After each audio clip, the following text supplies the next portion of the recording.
Okay, so let's dive in. Today we're tackling a subject that touches almost every corner of modern life, tracing it back to one extraordinary mind, John von Neumann. hmm We've been doing a deep dive into source material that covers his life and work, specifically focusing on, well, a really dense but insightful Wikipedia excerpt. That's right. And our goal here isn't just, listing facts about von Neumann. Right. It's about really pulling out the key insights, the sort of fundamental ideas that show why he's considered one of the most important thinkers of the 20th century. Yeah, like a shortcut to understanding the sheer scale of his impact. Exactly, which spans from, the most abstract realms of pure math, Way up there. all the way to building the very first computers and shaping global defense strategy. Is huge. It's almost hard to believe one person could contribute so profoundly to so many different fields. It really is. We're going to try and navigate this incredible intellectual landscape together, highlighting the aha moments as we go. So where do we even begin with a polymath like this? Well, you got to start at the beginning, right? John von Neumann was born Neumann János Lajos in Budapest in 1903. Okay. He came from a wealthy, non-observant Jewish family. His father was a banker. And later, the family got a nobility title, which is where that von Neumann comes from. Ah, okay. And from a very young age, it sounds like it was clear he was a prodigy, especially in math. Oh, absolutely. Yeah. There's that often repeated anecdote about his tutor, Gabor Seger. Right, himself a brilliant mathematician. Exactly. Yeah. And Jega was apparently brought to tears by the sheer brilliance von Neumann showed at just 15. He said something like, "I had the feeling that my mind was no longer with me, that this young man had seized it." Wow, just 15 years old. That's intense. Yeah, just thinking about the level of talent that could do that. And it wasn't just, potential.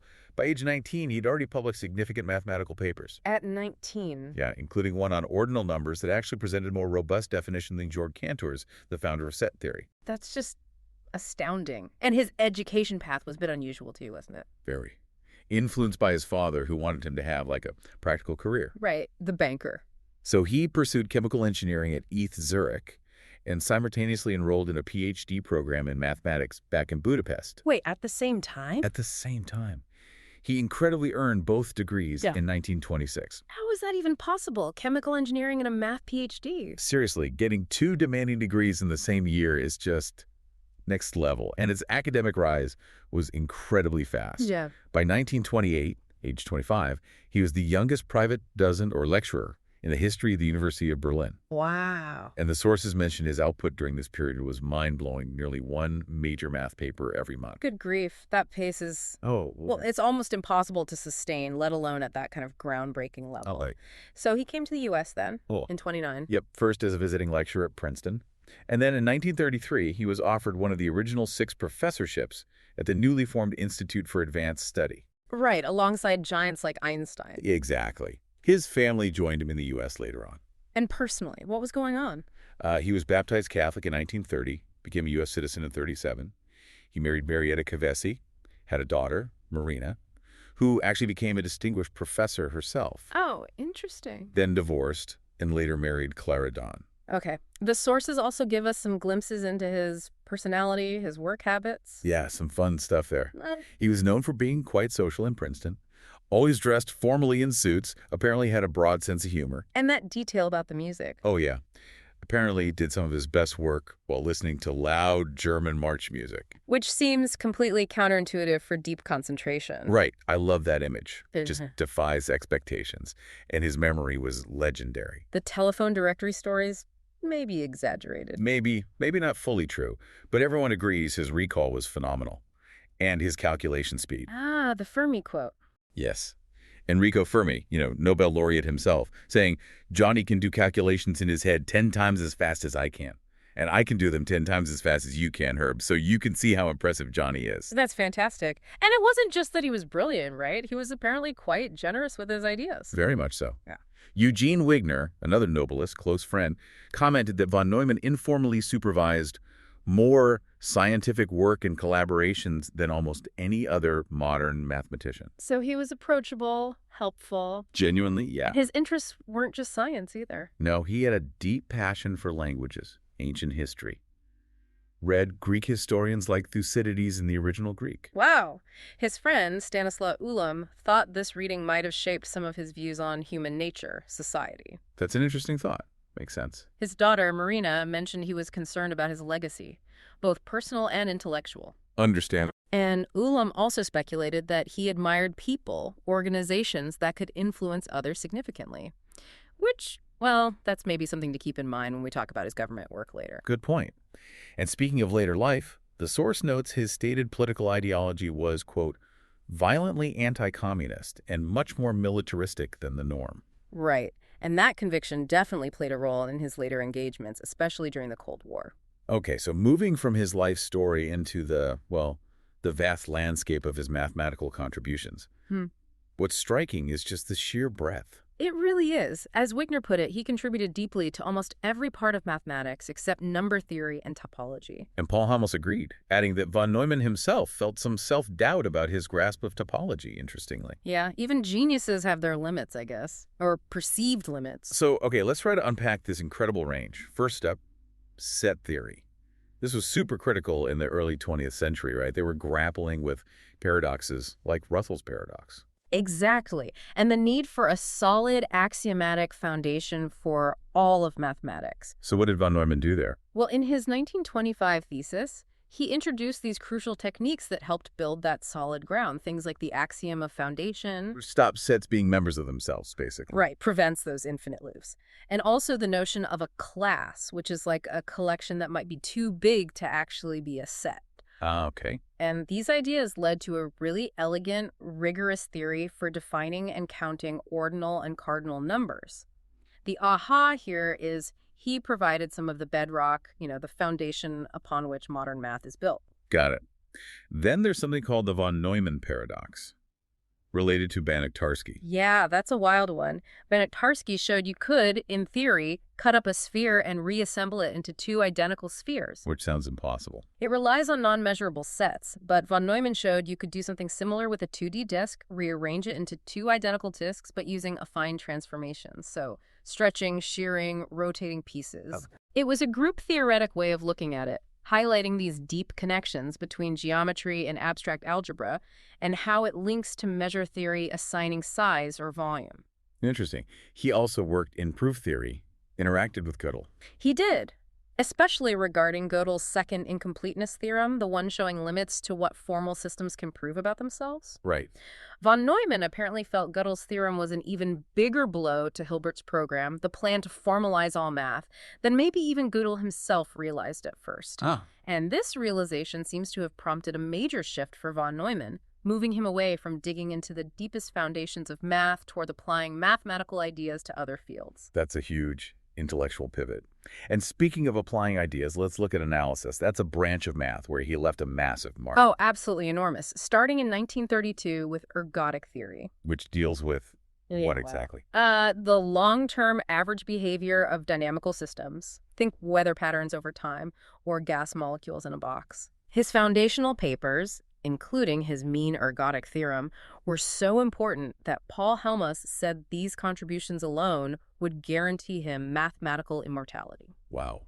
High praise. He basically gave us the tools to prove that under certain conditions, the average of some process over time is the same as the average over the entire space of possibilities. Really fundamental. And a measure theory, defining size, area, probability. Yeah, he tackled the problem of measure there. He showed it was fundamentally tied to group theory. How so? He explained why you can define a consistent measure in 1D and 2D, but not always in higher dimensions like 3D for certain types of transformations. Yeah. It depends on a property of the transformation group whether it's solvable. That's pretty deep. He also worked on lifting theory, proved the existence of important function algebras, gave a new proof for the Radon-Nikodym theorem, just core stuff. His lecture notes from that time became the source for people learning the subject. Okay, and topological groups, mixing algebra and topology. Yep. He extended the theory of almost periodic functions from Harold Bohr, worked with Salomon Bachner. That work actually earned him the Boscher Memorial Prize in 1938. Prestigious. And then, operator algebras.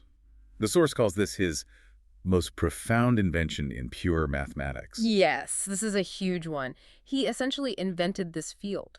How? What did he do? He provided the first clear axiomatic definition of an abstract Hilbert space, Which is? the mathematical space where quantum mechanics basically lives, and he developed much of the spectral theory needed to understand the operators, the mathematical actions that work on these spaces. This was mostly between 1929 and 32. And his book cemented this. His landmark 1932 book, Mathematical Foundations of Quantum Mechanics, was one of the very first to use Hilbert's space theory systematically. It fundamentally shaped how physicists started thinking about quantum mechanics mathematically. He introduced key concepts still used today, right? Absolutely. And his most famous contribution here was the study of what we now call von Neumann algebras. He started this with F.J. Murray in the 1930s. They were called W algebras originally. That's right. And there are 6 major papers classifying different types or factors of these algebras are just considered masterpieces of analysis. The aha here is he created entirely new mathematical structures and the deep theory to understand them. And it turned out to be essential for physics. He also kicked off the study of operator ideals with Shatton. Yes, things like nuclear and trace class operators, important in advanced analysis. Okay, moving on slightly. Lattice theory. Structures about order, hierarchy. Garrett Birkhoff said his mind blazed over lattice theory like a meteor. Great quote. He connected traditional geometry with modern algebra here, such as things called modules over rings. In that anecdote, doing complex proofs before breakfast? Yeah, writing 5 pages of incredibly dense reasoning for a specific result on modular lattices and regular rings before breakfast. Just imagine that level of focus and intensity. It also maybe hints at his writing style, which wasn't always easy. Right, sometimes described as dense, layered, the von Neumann's onion nickname. Powerful, insightful, but you had to peel back layers of notation and complex arguments to get the core idea sometimes. Okay. And finally, in pure math, a contribution to mathematical statistics. Yes, a crucial one. He derived the distribution for a specific ratio used to check data, the ratio of successive differences. It's now known as the Durbin-Watson statistic. And that's used for? In regression analysis, it's a fundamental tool to detect if your data points are correlated with previous ones, something called autocorrelation. Very practical. So that's a whirlwind tour. Wow. Foundations, analysis, statistics. Okay, let's shift gears now to physics. His mathematical rigor really hit home there, especially in quantum mechanics. Definitely. That 1932 book, Mathematical Foundations of Quantum Mechanics, was just groundbreaking. It gave the first truly rigorous mathematical framework for the theory, the Dirac-von Neumann axioms. And he showed how quantum states fit into Hilbert space. Precisely. States are vectors in Hilbert space, and things you measure, observables like position or momentum, are linear operators acting on those vectors. He basically reduced the physics problems to math problems in these specific spaces. Which clarified things like the uncertainty principle. Exactly. Yeah. He showed it directly maps onto the mathematical fact that the operators for certain pairs, like position and momentum, don't commute, meaning the order you apply them matters. A purely mathematical property reflecting a physical principle. He also tried to disprove hidden variables in quantum mechanics. Yeah. The idea that there might be deeper deterministic causes. Yeah, he famously attempted to prove they were impossible. Now, his initial proof had some limitations, assumptions really, and it sparked a lot of debate over decades. Thinkers like Greet Herman, John Stuart Bell. Yeah, the Ilta theorem, right. Right. But von Neumann's work did rule out a significant class of hidden variable theories and definitely pushed the conversation forward. It contributed to the understanding that quantum physics probably needs a fundamentally different notion of reality than classical physics, or maybe allows for non-locality spooky action at a distance. His analysis of the measurement problem is probably one of his most talked about contributions in physics, maybe even controversial. Yes, it is. He analyzed the math of how a quantum state, which is a mix of possibilities, somehow collapses into a single definite outcome when you measure it. The Schrödinger's cat problem, basically. Kind of, yeah. His formal analysis, if you took it to its logical extreme, seemed to imply that maybe consciousness itself was the non-physical thing causing this collapse. Which most physicists don't really buy today. No, not that specific conclusion generally.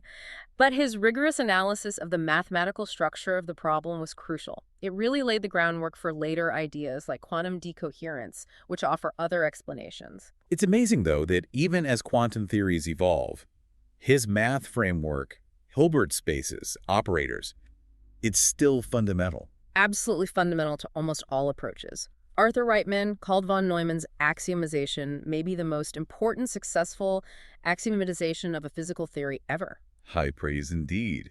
Though it's interesting, the source notes von Neumann himself later felt he hadn't found a fully satisfactory framework. Yeah, always pushing. He also independently introduced the density matrix formalism, Which is for? describing quantum systems that are in mixed states, not a single pure state, but a statistical mix, very common in the real world, so a really essential tool. And his model of measurement, the von Neumann measurement scheme, is like the ancestor of decoherence theory. Exactly. It set the stage for understanding how interaction with the environment makes quantum weirdness disappear at our scale. He also worked on quantum logic with Birkhoff. Yes, in 1936.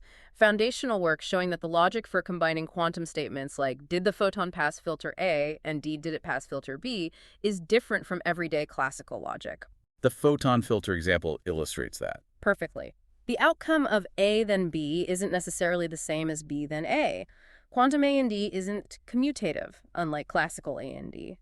It showed logic itself might need rethinking for the quantum world. Okay, moving beyond quantum, fluid dynamics. Yeah. How liquids and gases move. Right. He provided classic mathematical solutions for understanding blast waves from explosions. He was also a co-discoverer of the ZND detonation model, which describes the structure of detonation waves. And he knew about shaped charges, focusing explosions. Yes, expertise there was very relevant for his later defense work. And he developed something called artificial viscosity with Rickmeyer. Yeah, that was a clever trick for computer simulations. Shock waves have these incredibly sharp, abrupt changes that are hard for computers to handle.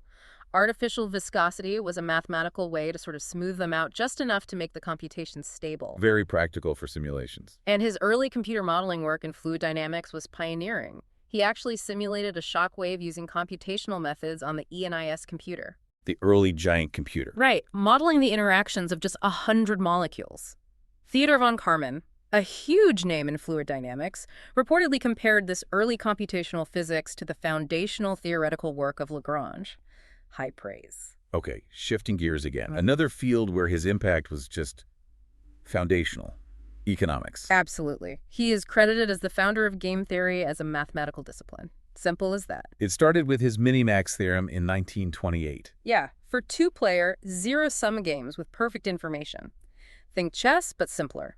He established the concept of optimal strategies, how to play your best when your gain is exactly your opponent's loss. And then the big book with Oscar Morgenstern, Theory of Games and Economic Behavior in 1944. Right, that was massive. It expanded game theory to cover games with imperfect information, multiple players. It provided a mathematical framework for analyzing all sorts of conflict and cooperation. And it got public attention. Front page of the NYT. It did, which is pretty amazing for a dense mathematical economics book. He also pushed economics to use better math tools. Yeah, he argued forcefully that economics needed more sophisticated tools than just basic calculus. He advocated using functional analysis, things like convex sets, fixed-point theorems. And those tools are now standard. Absolutely fundamental in modern mathematical economics. He really raised the mathematical level of the whole field. A key example is his model of an expanding economy from 1937. Yes. Using a generalized fixed-point theorem, a powerful math result, he proved the existence and uniqueness of an equilibrium for a multi-sector economy growing over time. He used this matrix pencil model to link prices, production levels, and the economy's overall growth rate. That sounds pretty advanced for economics back then. It was incredibly advanced. It's often seen as a special case of linear programming, and some economists call it the greatest paper in mathematical economics because it introduced these key concepts, linear inequalities, fixed-point theorems, into economic modeling. Paul Samuelson noted his contribution was unique. Right, because von Neumann contributed directly to economic theory itself, not just providing math tools for existing ideas. He changed how economists thought about problems. And the legacy's clear with Nobel Prizes. Arrow, de Broglie, Nash. All built directly on his game theory and mathematical economics frameworks. His influence is undeniable. What first got him interested in economics? Apparently, reading Leon Walras, a pioneer of general equilibrium theory, von Neumann saw that by replacing Walras's equations with inequalities, he could avoid some weird results, like models where negative production could be profitable, a mathematical fix for an economic problem. So from games to whole economies, his math lens just revolutionized economics. Okay, now, let's turn to a field that basically defines our modern world. Computer science. Right, and he's considered a founding figure here too, impacting hardware, theory, scientific computing. The whole package. He consulted on ENAS. Yes, a key consultant on one of the earliest electronic general-purpose computers. Now, the core idea of the stored program computer program and data in the same memory that came from ENIAC's engineers, Eckert and Mauchly. But it's called the von Neumann architecture? Exactly. That name stuck because of his hugely influential 1945 report on the next computer, the EDAC. That report clearly described the stored program concept and basically became the blueprint for almost all computers that followed. It had massive impact, even though it caused some patent issues for Eckert and Mauchly. Then he designed his own machine, the IAS machine. Yep, at the Institute for Advanced Study. It was a stored program computer built specifically for speed and numerical work. Hugely influential design. It served as the prototype for many early computers, including the IBM 701. The defense computer. That's the one. Beyond hardware ideas, he actually contributed algorithms. He did. He invented the merge sort algorithm in 1945, still one of the most efficient ways to sort data today. Wow. And Monte Carlo methods, using randomness for simulations. Yeah, working with Stan Ulam, he was instrumental in developing the Monte Carlo method, using repeated random sampling to get numerical answers for problems too complex to solve analytically. Like simulating nuclear reactions or fluid dynamics. Exactly. Super important for the work at Los Alamos and beyond. His thoughts on generating the random numbers are interesting. Oh, yeah. The famous quote about anyone using arithmetic methods for random digits being in a state of sin. But he used one anyway, the middle square method. He did, because it was fast, and he felt its flaws were obvious and could be watched. It shows his practical side. Sometimes good enough and fast beats perfect but slow. He also thought about time complexity early on, how long computations take. Yes, around 1950. Asking how the time needed scales with the input size. That's completely foundational to computational complexity theory, a huge part of modern computer science.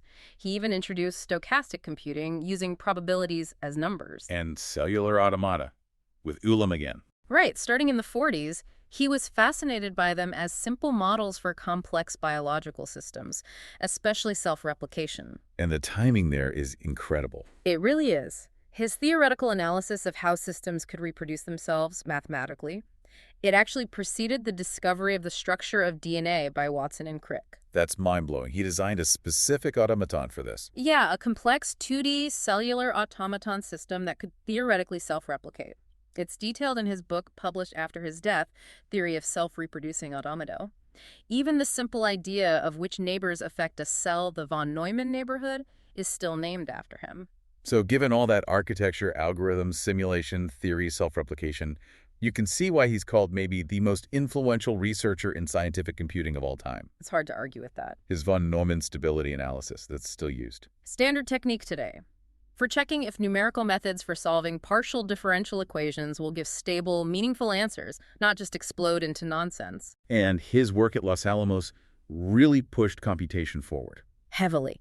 They turned to computational methods when the math for the complex gas dynamics of implosion just got too hard analytically. That necessity made Los Alamos a world leader in computational physics. He saw computation as more than just number crunching. Definitely. He realized it could provide insights that actually helped develop the analytical solutions too. It wasn't just a replacement, but a complementary tool. And he was evangelical about it. That sales pitch. Oh, yeah.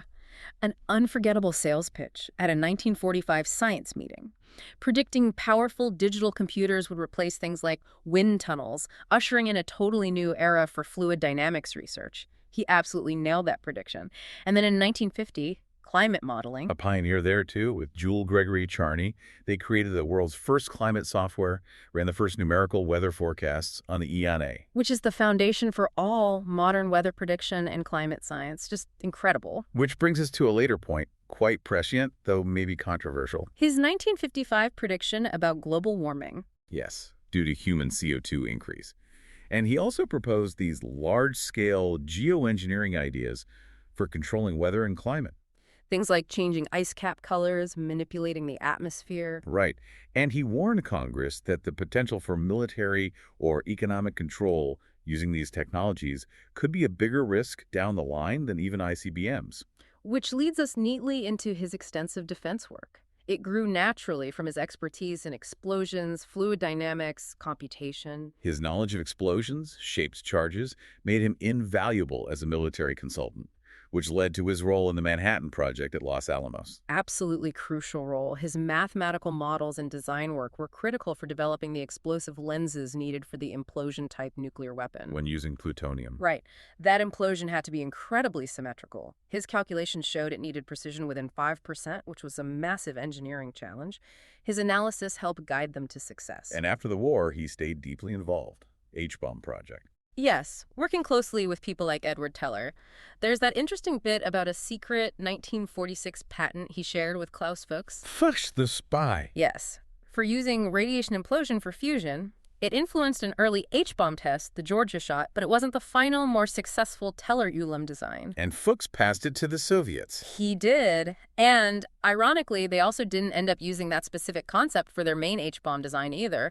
History is strange. His consultancy roles were just everywhere in government. Incredibly broad. Weapons Systems Evaluation Group, Armed Forces Special Weapons Project, CIA, Atomic Energy Commission's General Advisory Committee, Lawrence Livermore Lab, the Air Force. The list goes on. He became a kind of superstar defense scientist. That's how the source describes it, having infallible authority at the highest levels in the Pentagon. Because who could grasp both the deep technical details and the strategic implications like almost no one else. And he held a top official post, Atomic Energy Commissioner. Yes, from 1955. The highest official position for a scientist in government at the time, he used that position to push hard for developing compact H-bombs deliverable by ICBMs. Addressing material shortages, pushing for ICBMs over intermediate missiles. Exactly, and arguing for ICBMs because he correctly predicted the Soviets would develop a similar long-range capability soon. He was strategically very prescient there. And his motivation, as the source notes, was his conviction about preserving freedom against totalitarianism. Right. His stated ideology, violently anti-communist and much more militaristic than the norm. We're just reporting that as his stated position from the source material. Okay, just briefly circling back to his personality, work style. Yeah. It's worth hitting those striking aspects again. Definitely. Sleeping on problems, waking up with answers, the ability to rederive complex results instantly instead of looking them up. And that legendary calculation speed Fermi talked about. Right. And that interesting contrast we mentioned, immense technical power, focus on fundamentals. But the writing style, the von Neumann's onion, could be dense. Powerful but required effort. And that surprising detail about how he thought about physics more via abstract logic and algebra than concrete physical intuition or visualization, which is common for physicists. Yeah, a different kind of mind. And despite all this obvious genius and the accolades, the source mentions he had these deep-seated self-doubts. Ulam thought it might be about lacking intuitive breakthroughs compared to his technical skill. Yeah, Ulam speculated it might stem from a feeling of not being the first to discover certain really foundational mathematical ideas, contrasting his incredible technical virtuosity with maybe a perceived lack of that initial spark of discovery in some areas. Interesting psychological dimension. But his legacy, it's just undeniably one of unparalleled influence. The quotes from colleagues say it all. Hans Bethe wondering if his brain was a species superior to that of man. Claude Shannon calling him the smartest person I've ever met. Jacob Bernowski, the cleverest man I ever knew. He was just the definition of a polymath. Mathematician Laszlo Rade called him possibly the most influential mathematician who ever lived, specifically because his impact went so far beyond just science. Right. And Giancarlo Rota praised his vision in computing, his deep and lasting influence on the course of civilization.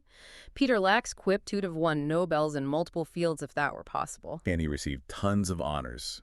Medal of Freedom, Fermi Award. Boscher Prize, a moon crater named after him, a university in Hungary, many major honors. His collected works, 6 massive volumes. Reflects the scale and breadth. And his later publications really show that incredible range we've talked about, from dense math to military strategy, computing's future, weather prediction, even informal essays on technology and society. So to wrap up this deep dive then, John von Neumann, an extraordinary, maybe singular figure. His contributions profoundly shaped, well, the deepest areas of pure mathematics. Provided the essential mathematical language for quantum mechanics. Revolutionized economic theory. Laid fundamental groundwork for the entire field of computer science. And played a pivotal role in 20th century defense technology. The real aha moment, I think, looking at this whole panorama of his work, is just grasping how one human mind could not only master such a huge array of different fields, but actually drive revolutionary progress in each of them. Yeah, from abstract set theory all the way to the H-bomb in climate modeling.